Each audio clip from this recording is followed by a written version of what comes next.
I won't call it strict, but I definitely have a ritual for morning and for evening that I'm not being hyperbolic when I say that they help me maintain my sanity. Because I remember before I had a morning ritual, I used to wake up and just feel this anxiety like my day was a speeding train heading straight for me. And I needed to, figure out how to dodge it and work around it. Now I start every morning with my brain turned off because I know exactly what I'm going to start doing. And it's not related to any appointments I have later on in the day or anything like that. It's literally just time for me. Time for you. That's really all self care is. And it doesn't have to be fancy, as we're going to talk about today on the Harness the Power of Planning podcast. For part 1 of the podcast, I'm going to talk with my good friend, Angela White-Randolph, about self-care and different ideas for self-care. She's not a self-care ritual person like me, but she wants to be, so it's a great conversation coming up on the podcast, starting now. Hello, good morning, everyone. Alegre here with Beyond Your Wildest Dreams, and my guest today is my good friend, Angela White-Randolph of AKWR Solutions. Hello, Angela. Thank you for joining us. Hello.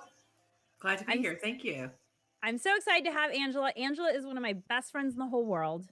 And if you've listened to my podcast for years, then you've heard her speak on it. I've had her on many times. And now I'm bringing back in more mom friends. And I'm so excited to have her. She actually lives in Indianapolis. So it's a nice excuse for us to catch up having her on the podcast. And Angela, just let me tell everyone a little bit about you. So Angela, after 25 years in corporate in the health sciences sector, she struck out on her own. And she is a community volunteer serving on multiple boards, but she also owns her own consulting business that does it does strategy, it does marketing, and Six Sigma consultant. Six Sigma, for those who don't know, is related to continuous improvement. I don't feel like I can explain it better than that. If you want to, you can explain it more than that. That's good. That's good. Process improvement. Efficiency. Process improvement. Yes. Continuous improvement. I love continuous improvement. She's a mom of 3, a wife, a sister, a daughter, a great friend. So happy to have her as my friend, Angela White-Randolph. Yay! I'm going to applaud for you because I know there should be. I'll give it. The audience goes wild. So for those of you who are joining me for the first time, I'm Alegre. My business is called Beyond Your Wildest Dreams. And along with my friend Natasha, who's not here today, who is often on the podcast, we wrote these 4 books, which are all workbooks. They take 45 minutes or less to go through. And really, our mission is about helping moms, working moms, prioritize themselves and their goals by harnessing the power of planning, which is why the podcast, you might be watching this live on YouTube or Facebook or Instagram, but we also put it up as the Harness the Power of Planning podcast on all platforms. And that's why it's called Harness the Power of Planning, because I really believe that with planning, you can live a life beyond your wildest dreams. And Angela and some of my other friends who I've had on the podcast before, Christine, Kalika, of course, Natasha, we're all big fans of planning, which is why I love having them on, because we all approach it slightly differently, but we all recognize the value of it in our lives. What kind of planner would you consider yourself, Angela? Go ahead. Well, I mean, like on the scale of, I don't know, scale of 1 to 10, or you can give it a title. I don't know, however you want to describe it. Yeah. So if I said 1 to 10, if you caught me 20 years ago when we first met, I would say I was probably 9.5, 10. Super planned. And then, life happens. And you have kids, you have other responsibilities, and you have to sort of be able to adjust and you plan, but you sort of plan loosely. Yes, it looks different. It looks different. Yeah. So I would say if I was an absolute planner, I think I'm a laid back sort of girl now. So I give myself a 5 on a bad day, right? And I would say on a day that I'm just really rocking, about a 7.5, but I'm not the 10 that I used to be. But you know what? Okay, I'm just going to disagree with you for a second here, because I would say you're higher than a 7, 5 or 7 for sure. I would just say that you plan a little differently because you have Okay. other people who have a claim on your time, which Yes, they're demanding. exactly, and you have a child who's younger than my child even, so you're a little bit more in the thick of it in terms of needing to have flexibility so you can show up for your kiddo. So I would agree with that. I'm just thinking about the times that we've been on vacation together or you visited, and every single moment was literally booked. well, And I I had didn't have to things plan. I wanted to do, that's all. This is I a didn't short have to plan amount of anything. time. Right. I had to plan nothing. I was just like, where's the list? Let me just go do what she said.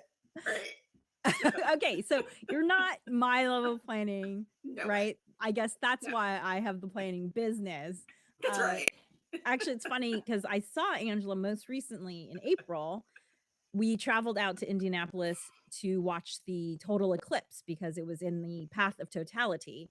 And so I forget when I started the spreadsheet on that. Was it December? Maybe Yeah. Yeah. December-ish?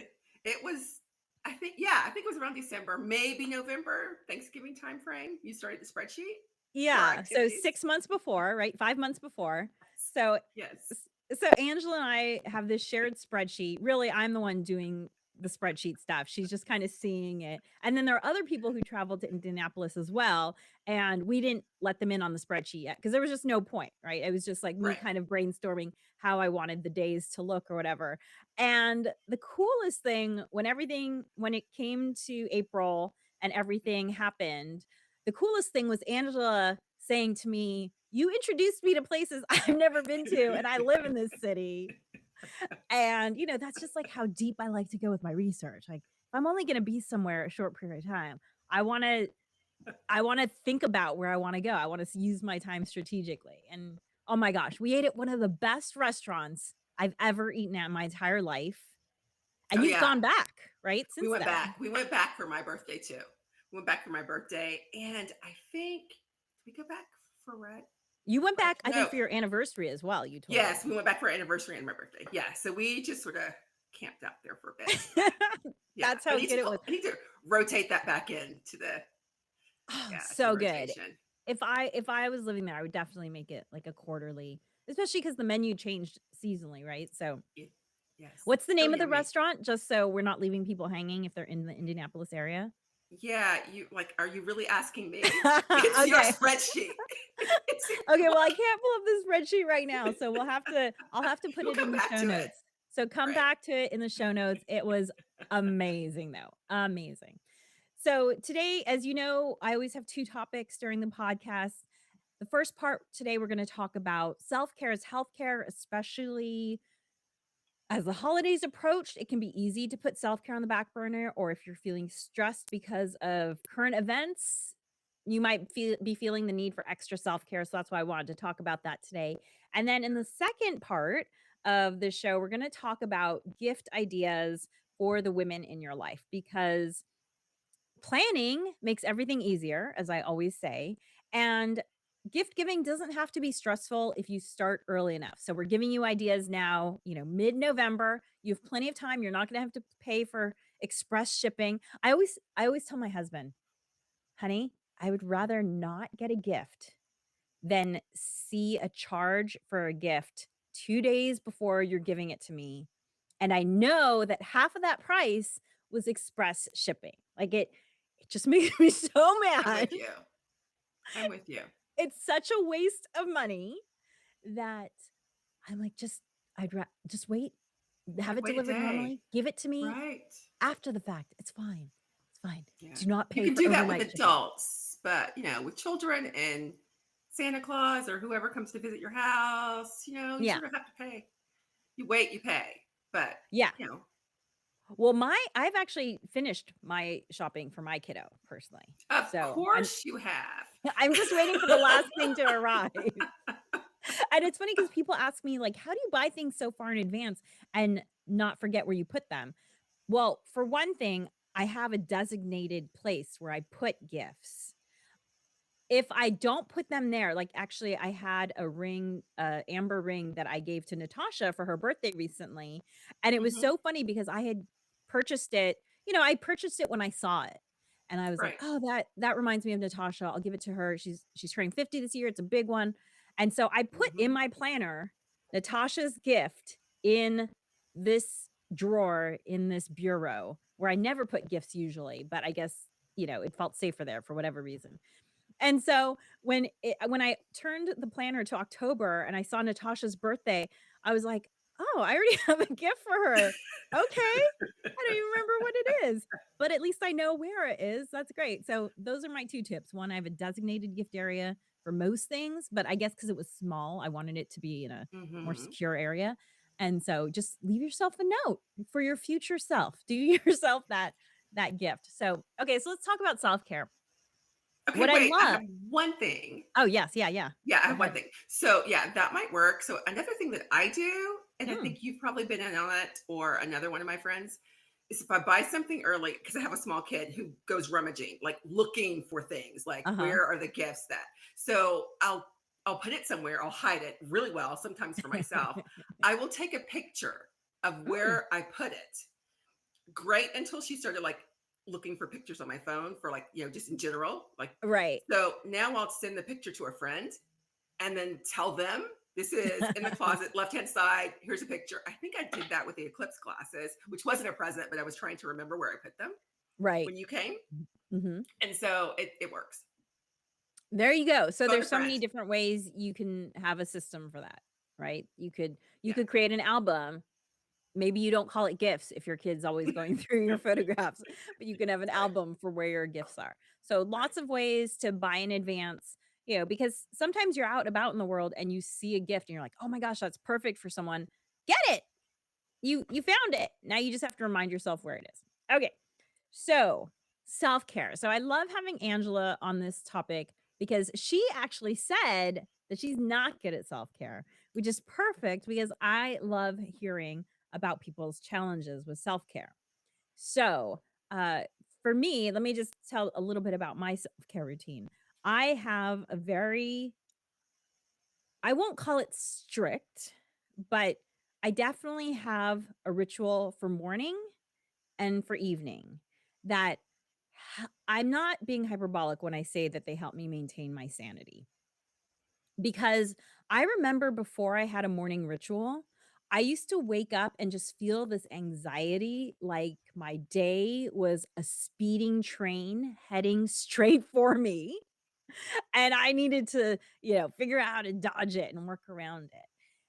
Now I start every morning with my brain turned off because I know exactly what I'm gonna start doing, and it's not related to any appointments I have later on in the day or anything like that. It's literally just time for me, and it includes maybe some obvious things like skincare, but it also includes less obvious things such as I like to put up everything that's in the drying rack first thing in the morning because I just get that moment.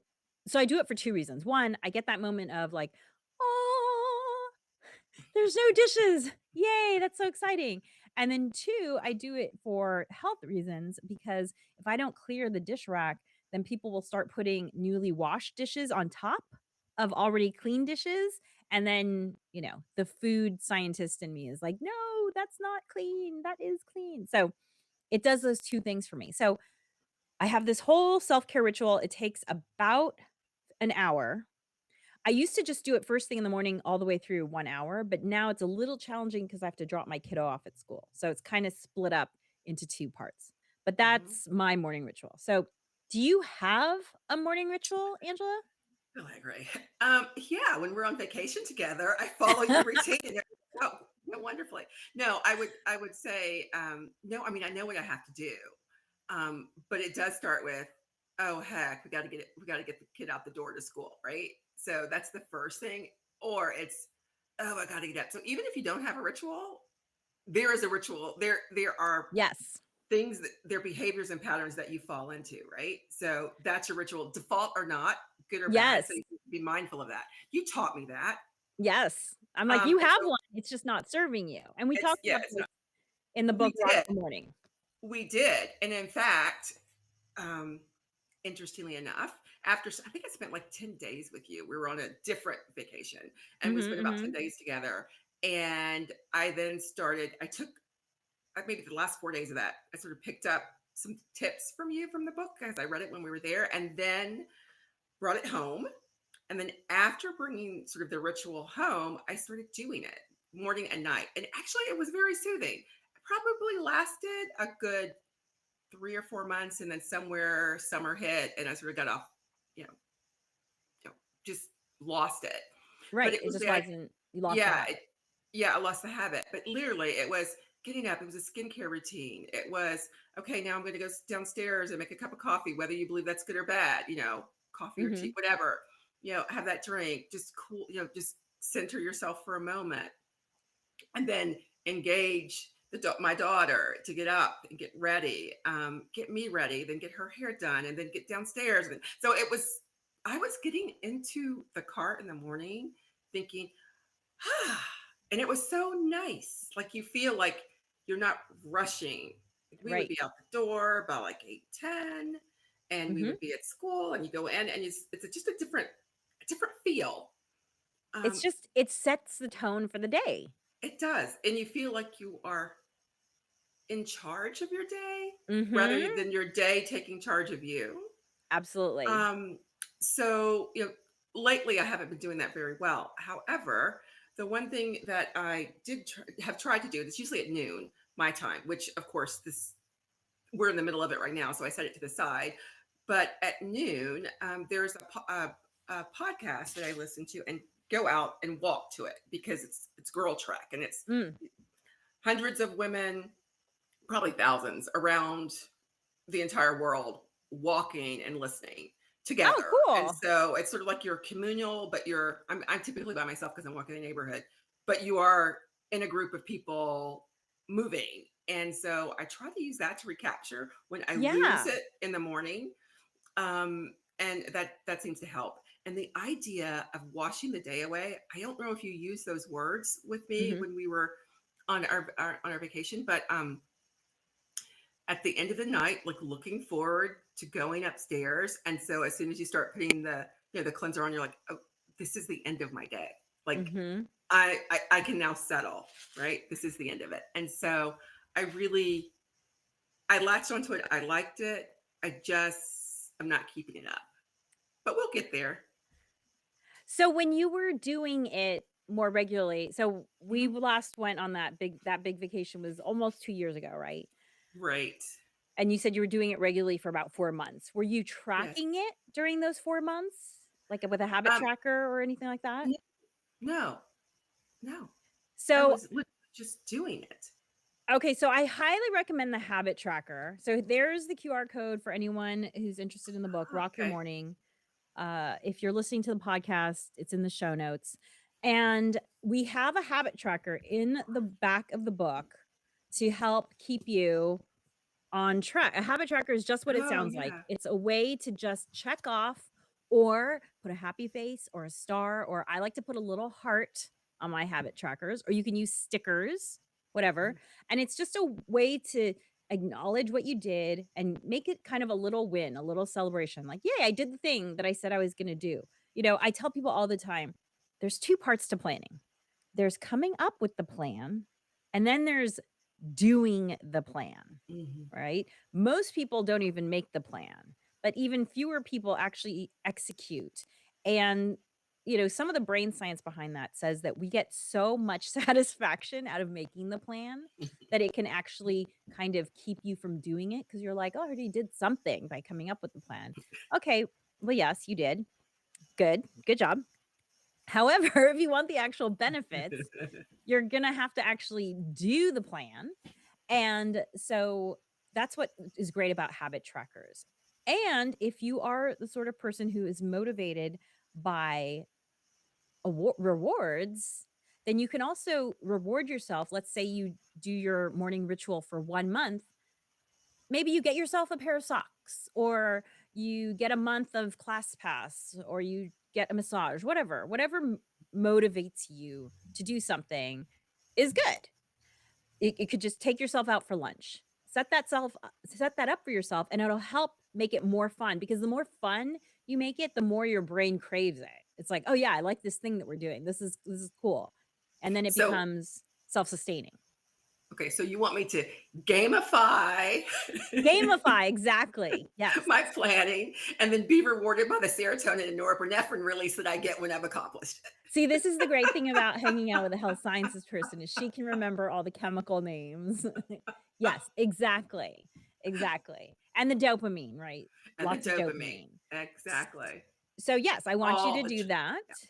and look, for me, I like having my habit tracker in my planner. My planner has a built-in habit tracker, and this is the planner I like to use for anyone who, is interested.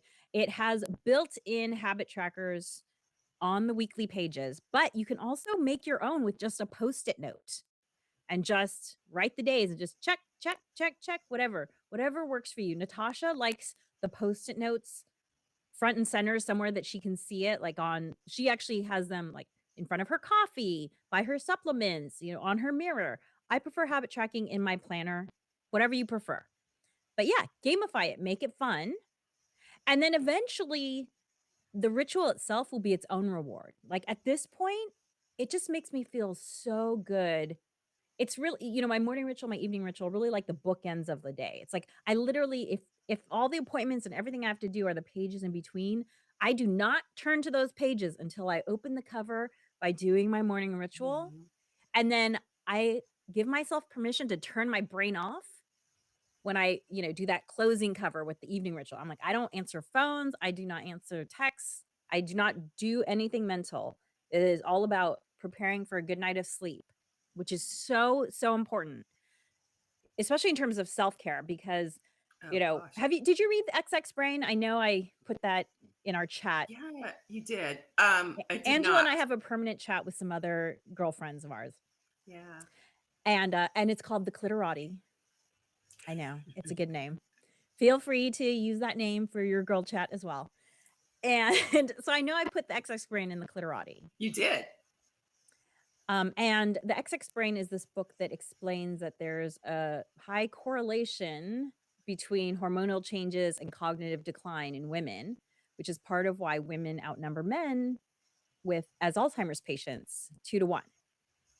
So highly recommend the XX Brain, and it has changed how my sleep patterns. I had this goal of going to bed at 10 p.m., which always ended up with me going to bed at 11 p.m. Right.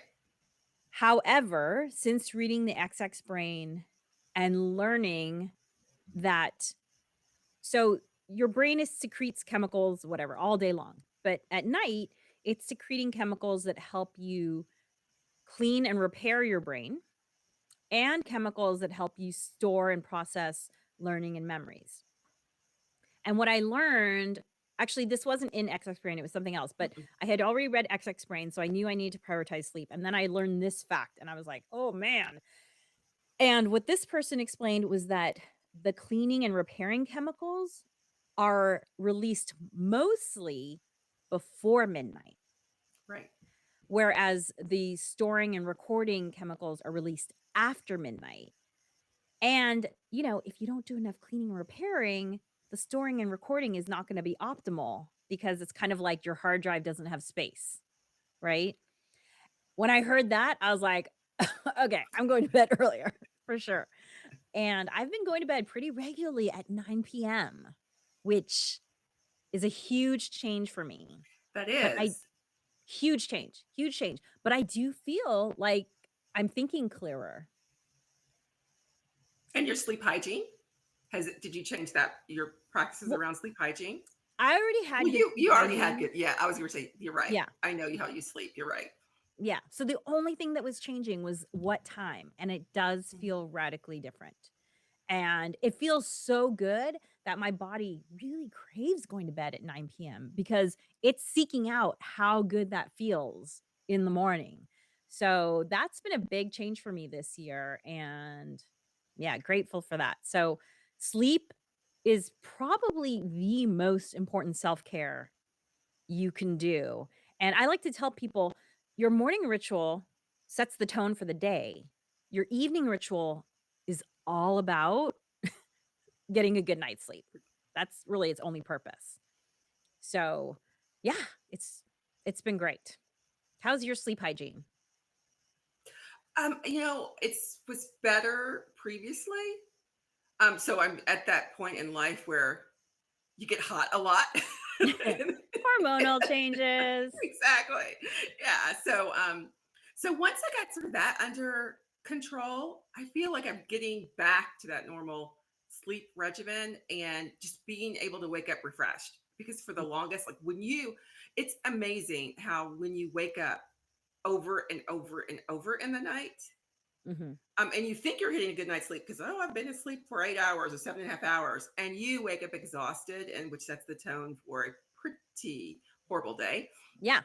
And just it's just hard. And so now that even if I don't get to sleep till later, although I've been trying to get to sleep earlier, I'm just trying to help my daughter understand too that sleeping earlier, we've got such a wide range of ages in the household from a kid's perspective that, 18-year-old, 19-year-old, pretty much male adult does not have the same sleep habits as your No. 9-year-old should have. And so helping her, really understand that and get that is helping me say, okay, the importance of sleep, she needs to see that in me Yeah. and the difference that it makes so that then she can model it as well. So, if I could go to bed at 8:30, I would. I mean, I would sign up for it every day, Mhm. all day. You But you've always really prioritized sleep. oh, I love sleep. I love Yeah. sleep. That's why I when mean, like even in our 20s when we met, you I were love sleep. already like, "I love sleep." In fact, Sleep. I Angela and I, we would go out because she wanted to be social and she wanted to be a part of people going out, and she would fall Right. asleep while we were out. Totally. It was Totally. pretty amazing. By the way, Yeah. for people who don't know this term sleep hygiene, it's actually a term that was developed in the '70s as a way to help people who suffer from insomnia develop a good practices before sleep that would help set them up for sleep. So it can be things like turning off blue anything with a blue light because that Mhm. just keeps you awake. It stimulates uh the melatonin. It inhibits the melatonin production, right, when Mhm. you're exposed to blue light, which keeps you awake. It can be not reading stimulating literature at night or Right. not watching stimulating shows on television, which also all of our devices, a lot, some of the more modern ones, you can turn off the blue light, but most of our devices emit blue light. It can also be things like having a calming beverage or taking a bath or engaging in some meditation or self massage, whatever you need to set you up for a good night of sleep. That's what sleep hygiene is. And then once you know what you need, adhering to it is Mhm. having good sleep hygiene. So, like, one of the most important things for good sleep hygiene is a regular bedtime. Mhm. So, if you're going And to bed different times every night, that's not good sleep hygiene. right. And temperature, right? So regulating the temperature. Um, Yes. yeah, Colder and is better. right, colder is better. But yeah, for those who folks might not all sort of be on the same schedule in terms of when their sleep happens, but you can Mhm. have, you know, good sleep hygiene even if you work a different shift, right? Because not Yes. everybody's going to bed at night. I mean, it's just they make it a little harder in terms of exposure to sun and sunlight and all those kinds of things. Okay, I didn't well, want to that leave was anybody out. yes, no, and we all have different chronotypes, right? There are some people Exactly. who your chemicals are waking you up later and keeping you up later. In fact, if you wanna figure out what chronotype you are, go to, thesleepdoctor.com or type in, like, chronotype quiz. It's very interesting. But, yeah, there you probably intuit what a good time for bed is and a good time for waking is. Do what feels good for you, but once you figure out what your morning ritual should be, what your evening ritual should be, stick with it because it makes a huge difference. I I totally credit mine with not just my sanity, but also my happiness. It makes me happy. And here's one thing I'll say. One of the most surprising things to me about my morning and evening rituals is how much quieter it makes my brain Oh, yeah. because You know when there's something you wanna do, but you haven't done it, and it's kind of like a little alarm going off in the back of your head, like, "You didn't take your vitamins. You didn't take your vitamins. You didn't drink enough water. You didn't" whatever. It closes all of those, let's call them, like, open windows in your head. It closes all those open windows, and it really allows you to just concentrate on your day. So, that's been one of the most surprising unintended benefits of good morning and evening rituals. Okay, Yeah. well, so thank you so much for being here today. A blast having you. I always love chatting with you. And Angela will be coming back for future episodes. And we have one planned. We're gonna do one in the new year around our birth stories. So that'll be really fun to hear all of my friends' birth stories. Hopefully more than one of my friends can. I might have to be multiple episodes just for time. But thank you so much for joining me. Thank you. I love being here with you guys. And thank you for watching. As always, if you want to listen to the audio only, this will go up as the Harness the Power of Planning podcast. I believe it'll be episode 80.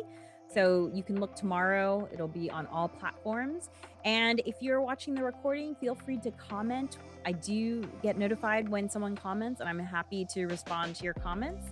And as always, dream wild, wild dreamers. Bye. Thanks for joining us for the Harness the Power of Planning podcast. Be sure to like and subscribe wherever you listen.